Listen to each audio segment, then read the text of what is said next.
వాడల ఎక్కడ చూసినా మనకు ఆంజనేయుడు ఆలయాలు ఖచ్చితంగా కనిపిస్తుంటాయి. హనుమంతుడు అనగానే మనకు నిలబడి ఉన్న రూపమో, ఆకాశ మార్గాన ఎగురుతున్న రూపమో, ఉగ్రావతారమో లేదా శయన రూపంలోనో దర్శనమిస్తారు. ఇప్పటి వరకు మనం దర్శించుకున్న రూపాలు ఇవే. కానీ మధ్యప్రదేశ్లోని సాన్వర్ అనే ప్రాంతంలో ఉండే ఆంజనేయుడి ఆలయం స్వామివారి రూపం ఇందుకు భిన్నంగా శీర్షాసనంలో ఉన్నట్లుగా దర్శనమిస్తారు. అంటే తల కిందకు ఉంటుంది. తలక్రిందులుగా ఎందుకు దర్శనమిస్తారు అన్నదానికి పురాణాలు పలు కథనాలు చెబుతున్నాయి. శీర్షాసనంలో ఉండే హనుమంతుని కథేంటో ఇప్పుడు తెలుసుకుందాం రండి. హనుమంతుడు బలానికి, జ్ఞానానికి హేతువు. ఆపదలో ఉన్నప్పుడు రక్షించమని వేడుకుంటే మనకు శక్తిని ఇవ్వడమో, లేదంటే శక్తి ఉన్న వాళ్ళను ఎవరినైనా పంపించడమో చేస్తాడు.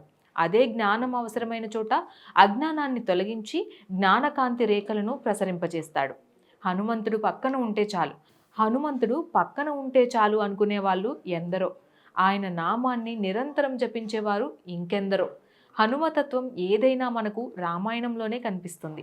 హనుమంతుడు చేసిన సాహసాలు కూడా రామాయణంలోనే మనకు దర్శనమిస్తాయి. ఇటువంటి వాటిల్లో మనం ఇప్పుడు చెప్పుకోబోతున్న కథ మరింత ఆసక్తిని కలిగిస్తుందనడంలో సందేహం లేదు. ఇండోర్ 25 కిలోమీటర్ల దూరంలో ఉన్న సాన్వార్ అనే ప్రాంతంలో ఆంజనేయుడు శీర్షాసనంలో ఉండడానికి, అంటే తలక్రిందులుగా ఉండడానికి రామాయణంలోని ఈ ఘట్టాలను అవినాభావ సంబంధం ఉంది. రామాయణ యుద్ధం జరుగుతున్న సమయంలో రామదండును నిలువరించాలంటే రామలక్ష్మణులను అక్కడి నుంచి తప్పించాలని రావణుడు అనుకుంటాడు. అనుకున్నదే తడవుగా రావణుడు తన స్నేహితుడైన పాతాళరాజు అహరావణును సంప్రదిస్తాడు. రావణునికి సహాయం చేసేందుకు అంగీకరించి వేషం మార్చుకొని రాముడి సైన్యంలో చేరి అందరూ నిద్రిస్తున్న సమయంలో తన మాయాశక్తులను ఉపయోగించి శ్రీరాముడు లక్ష్మణుణ్ణి అపహరించి పాతాళానికి తీసుకొని వెళ్తాడు. ఈ విషయం తెలుసుకున్న ఆంజనేయుడు రామలక్ష్మణులను రక్షించేందుకు వాయువేగంతో తలక్రిందులుగా పాతాళ లోకానికి వెళ్తాడు. అక్కడే తన కుమారుణ్ణి కూడా కలుసుకుంటాడని ఓ కథనం. ఈ కథనం గురించి మనం మరోసారి చెప్పుకుందాం. ఇలా పాతాళానికి వచ్చిన హనుమంతుడు అహరావణుణ్ణి అంతం చేసి పాతాళం నుంచి సురక్షితంగా లంకకు తీసుకుని వస్తాడు. ఈ విజయానికి గుర్తుగా సాన్వర్లోని ప్రజలు విలోమ హనుమంతుణ్ణి పూజిస్తారు. ఈ ఆలయంలో మరో విశేషం కూడా ఉంది.